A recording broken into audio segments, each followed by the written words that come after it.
Madam, यहाँ कोई विकास नहीं हुआ। ये सब झूठी बातें हैं। ये केवल एक भगाने का काम जनता को किया जा रहा है। 2 साल से स्कूल बंद चल रहे हैं। जो बच्चे हैं उनका भविष्य खराब हो गया। बीमारी थी, ये नेताओं के लिए बीमारी थोड़ी है। मोदी ने इतनी बड़ी बड़ी रैली, पहले कोरोना के टाइम में इतनी बड़ी बड़ी रैली कर दी, लाखों 2-2 लाख लोग बुला लिए, तब तो कोरोना नहीं हुआ।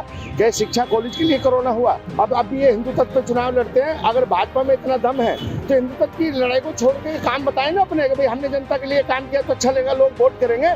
बीएसपी की सरकार में देखो, हमें ये भरोसा है, जब बीएसपी की सरकार थी तो कानून का राज भी था, और जो भी भर्ती हुई है वो बिना पैसे के भर्ती हुई, निस्वार्थ बिल्कुल भर्ती गई है। हम तो भाईचारा और जो सब में समानता रखता हो, हम तो चाहते हैं भाईचारा की राजनीति हो, प्यार की राजनीति हो, नफरत की और संप्रदाय की राजनीति ना हो।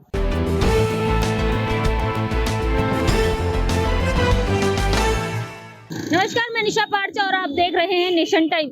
इस वक्त मैं मौजूद हूँ लोनी विधानसभा के तिलक राम कॉलोनी में, जहाँ की जनता से हम पूछेंगे कि इस बार जो 2022 में सरकार है वो किन मुद्दों पर चुनी जाएगी। तो आइए जानते हैं यहीं की जनता से। जी, आपका नाम? मेरा नाम अनिल कुमार है। मैडम, मेन बात यह है कि विकास का चुनाव होना चाहिए। शिक्षा और विकास स्वास्थ्य ये बहुत जरूरी चीज है।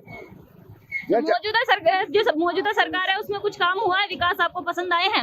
मैडम, यहाँ कोई विकास नहीं हुआ। ये सब झूठी बातें हैं। ये केवल एक भगाने का काम जनता को किया जा रहा है। 2 साल से स्कूल बंद चल रहे हैं। जो बच्चे हैं उनका भविष्य खराब हो गया। 2 साल शिक्षा से मारे गए जो बच्चे युवा हैं। जो आप बोल रहे हो 2 साल शिक्षा के मारे गए हैं, पर जो मौजूदा सरकार है वो बोल रही है कि ये एक बीमारी थी, इसमें हम कुछ नहीं कर सकते। नहीं, बीमारी थी, ये नेताओं के लिए बीमारी थोड़ी है। मोदी ने इतनी बड़ी बड़ी रैली, पहले कोरोना के टाइम में इतनी बड़ी बड़ी रैली कर दी, लाखों 2-2 लाख लोग बुला लिए, तब तो कोरोना नहीं हुआ। क्या शिक्षा कॉलेज के लिए कोरोना हुआ? दिल्ली में भी केजरीवाल जी कहते हैं मैंने बहुत अच्छे काम कर दिए, शिक्षा में काम कर दिया, मगर केजरीवाल साहब ने भी दिल्ली के अंदर कॉलेज नहीं खोलने का काम किया। हमने माना चलो छोटे बच्चे हैं, नर्सरी के स्कूल है, उनको आप बंद कर देते, मगर कॉलेज में बड़े बच्चे हैं। जब मार्केट खुल रही है, गप्पार मार्केट में बड़ी बड़ी भीड़ लग रही है, और उसके बाद भी ठेके जो है वो खोल दिए गए, वहाँ कोरोना नहीं है। या गवर्नमेंट को ये बातें नहीं दिखती है। आम जनता का काम मारा गया। जो रोजगार फैक्ट्री में लोग कर रहे थे उनको फैक्ट्री वालों ने, जो प्रोडक्शन में काम कर रहे थे उनको भी निकाल दिया, घर बैठा दिया, और उनसे कह दिया कि एडवांस में 1500 रुपए ले लो, और फिर उनकी अगर 12,000 रुपए तनख्वाह फिर उनसे काटे गए। वो लोग आज भी बहुत परेशान है सरकार से। सरकार ने जनता को देने का काम क्या किया? केवल जुमलेबाजी और झूठ बोलने का काम सरकार ने किया केवल।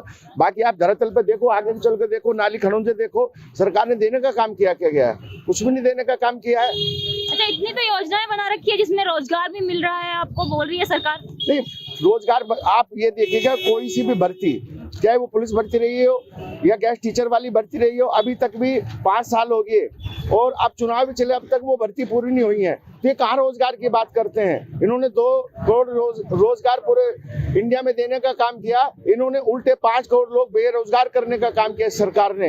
एक हिंदुत्ववादी बातों करने से देश के युवा का भला थोड़ी होना है।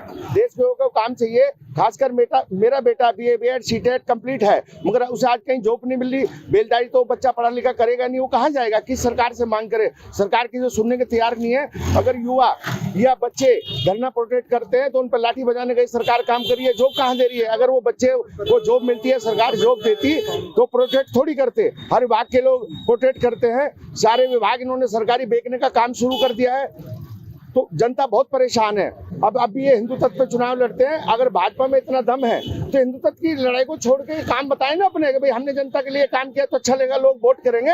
अब की बार बहन जी की सरकार और बहन जी को अखिल को यहाँ से चुनाव जिताने जा रही है जनता, क्योंकि इन दोनों सरकारों से जनता बहुत परेशान हो गई है। किन दोनों सरकारों से? सपा और भाजपा से। जब अखिलेश की सरकार आती है तो लूट के सिवाय कोई काम नहीं होता, और भाजपा के तंत्र ने, RSS के तंत्र से सरकार चलती है। आम जनता से आप पूछने का काम करेंगे तो जनता ताई हो रही है इस देश में, और बच्चे आज रो रहे हैं, उन्हें रास्ता दिख रहा है कि हम अब मरे या आत्महत्या करें। कहाँ जाएं? BSP पर कितना भरोसा है? BSP की सरकार में देखो, हमें ये भरोसा है, जब BSP की सरकार थी तो कानून का राज भी था, और जो भी भर्ती हुई है वो बिना पैसे के भर्ती हुई, निस्वार्थ बिल्कुल भर्ती की है। कोई भी आज तक बसपा पे ये इल्जाम नहीं लगा सकता कि पैसे लेके भर्ती की है। रोजगार भी खुश थे। 1 लाख जो हमने सुना, खुश थे, और 4 बार वो मुख्यमंत्री रह चुकी हैं उत्तर प्रदेश की, तो 5वीं बार क्यों नहीं? 5वीं बार बनने जा रही है। जब जनता ने एक बार अभी 5 साल सपा को देख लिया, फिर भाजपा को देख लिया, अब लोगों के दिमाग में बात आ गई है कि अगर रोजगार देने का या विकास करने का, चिकित्सा में कोई काम करेगा तो माननीय बहन जी करेंगी। इसलिए अब की बार लोनी में हाजी अखिल जी जीत रहे हैं। कितने नंबर देना चाहेंगे 10 में से मायावती जी को? 10 के 10 नंबर देना चाहेंगे मायावती जी को। और बाकी 10 में से सरकार? 10। बाकी सरकार 0। और भी लोग मौजूद हैं हमारे साथ। जी आपका नाम? देव सागर। अच्छा, विधायक जी कौन है यहाँ के? नंदकिशोर गुर्जर जी हैं। देखे हैं, कभी मिले हैं आप उनसे? हाँ, मिलते रहते हैं। शिकायतें सुनी है या ऐसे ही मिलने आते हैं? नहीं, हम तो मिलते रहते हैं। मिलते रहते हैं। शिकायतें, क्षेत्र की जो शिकायतें हैं, जो समस्या है, वो सुनी है कभी? देखिए, मैं किसी के ऊपर वो न करते हुए, मैं तो आदरणीय बहन जी का एक सिपाही हूँ और हाजी अकील जी चुनाव लड़ रहे हैं, उनके पक्ष के लिए वो जीत रहे हैं, हम उन्हें जिता रहे हैं। क्या मुद्दे होंगे अब की बार वोट देने के? मुद्दे विकास के होंगे, भाईचारे के होंगे, सबको साथ लेके चलने के होंगे, यही मुद्दे होंगे। अच्छा, जो मौजूदा विधायक है उन्होंने कितने वादे किए थे, क्या मुद्दे थे उनके? देखो, मुद्दे तो सभी करते हैं, बाकी खरे उतरे ना उतरे की बीजेपी सरकार है, जुमलेबाजी पर ज्यादा वो है, इसलिए हम तो बहुजन समाज पार्टी की बात करेंगे। उनके मुद्दे अच्छे होते हैं और आदरणीय बहन जी काम पे विश्वास करते हैं, ना कि कहने पे विश्वास करते हैं। जी आपका नाम? मेरा नाम ललित है, ललित गौतम। जो मौजूदा सरकार है उसके विकास कितने पसंद है?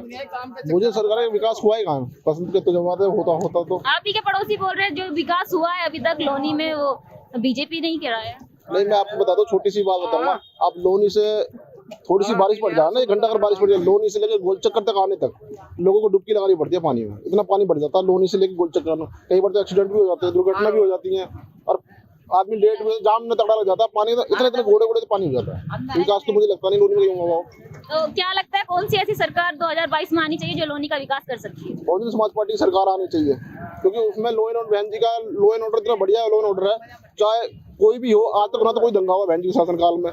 शासनकाल में आपको छोटी सी बात बता दूं, जब उसमें बाबरी मस्जिद का वो आया था, हाई कोर्ट का आदेश आया था, तो बहन जी ने IG DIG इतने बड़े अधिकारी को बोलते कि एक भी सब कहने लगे दंगा होगा, झगड़ा होगा, हिंदू मुस्लिम झगड़ा, तो बहन जी ने असली अधिकारी एक पत्ता नहीं हिलना चाहिए। जब शाम को हाई कोर्ट का आदेश आया तो वहाँ से पूरे हिंदुस्तान में कहीं भी कुछ भी हो नहीं पाया। तो ऐसा होता है लॉ एंड ऑर्डर। बहन जी के टाइम पे लॉ एंड ऑर्डर इतना फर्स्ट क्लास था कि कोई भी रात को 12 बजे 2 बजे बहन बेटी कहीं भी आ जा सकती है। पर मौजूदा सरकार तो ये वादे कर रही है कि जो अब बहन बेटी अभी सुरक्षित है और किसी सरकार में नहीं हुई, पहला कभी? वो तो आपको हमसे आप दरकार, हमसे ज्यादा लखीमपुर खीरी देख लो कितनी बहन बेटी सुरक्षित है। गैंग यहाँ के गैंग रेप वगैरह तो ये नॉर्मल चीज है। अभी 2-3 दिन पहले नाले पे लाश वगैरह, ये आगे 2-3 मर्डर भी हुए हैं। आपको बताइए कैसा लॉ एंड ऑर्डर है आपके बारे में, आप जानती है बाद में सरकार का। तो 2022 में किसे देखना चाहते हो, किसकी सरकार? बहन जी को विश्वास है? विश्वास है। कितना विश्वास है? पूर्ण से बहन जी सरकार बना रही है, 200-250 से प्लस जा रही है। हमारे साथ और भी लोग मौजूद है। जी आपका नाम? मुकेश कुमार। विधायक जी कौन है यहाँ के? यहाँ के नंदकिशोर है। किन मुद्दों पर वोट दी थी? काम पे कराया फिर? काम कराया क्यों नहीं है? आपके पड़ोसियों को क्यों नहीं दिख रहा है? जिनकी सोच ऐसी है वैसे सोच बोलेंगे, उससे क्या दिक्कत है? ये क्या बोल रहे हैं, इनको काम नहीं दिख, इनको तो काम दिख रहा है, आपको क्यों नहीं दिख रहा? नहीं, हमें काम दिखता तो हम बताते हैं ना, काम इन्हें नहीं दिख रहा, हमें तो बिल्कुल नहीं दिख रहा। जी आप क्या बोलना चाहेंगे, आपके पड़ोसियों को काम दिख रहा है? काम तो मेरे ख्याल से विधायक ने नहीं किया होगा शायद। तो उनको क्यों दिख रहा है फिर? हो सकता है ना दिख रहा हो। तो आप क्या बोलना चाहेंगे, अब की बार किन मुद्दों पर देंगे वोट? हम तो भाईचारा और जो सब में समानता रखता हो, हम तो चाहते हैं भाईचारे की राजनीति हो, प्यार की राजनीति हो, नफरत की और संप्रदाय की राजनीति ना हो। तो क्या लगता है कौन सी सरकार ऐसी है जो प्यार की और एकता की सरकार लाएगी? भाईचारे में तो बहन जी है, बहन जी की विश्वास है पक्का। कैसे? देखो, उसमें सांप्रदायिक नहीं है, जातिवाद का मैटर नहीं है उसके अंदर। उसमें ये नहीं है कि किसी यानी हिंदू मुस्लिम का कोई मैटर नहीं है। तो कौन करता है हिंदू मुस्लिम? यहाँ का विधायक करता है, जो मौजूदा सरकार। खुला है, वो तो सबको पता है। भले इंसान बोले ना, दिखता सबको है। जो आज का टाइम है जातिवाद का, संप्रदायवाद का है, हम भाईचारे की बात करना चाहते हैं। तो भाईचारे में बहन जी सबसे बेस्ट है। बहन जी सबसे बेस्ट है। तो देखा आपने यहाँ की जनता का क्या कहना था, और यहाँ पर जो पलड़ा भारी लग रहा है वो BSP का लग रहा है।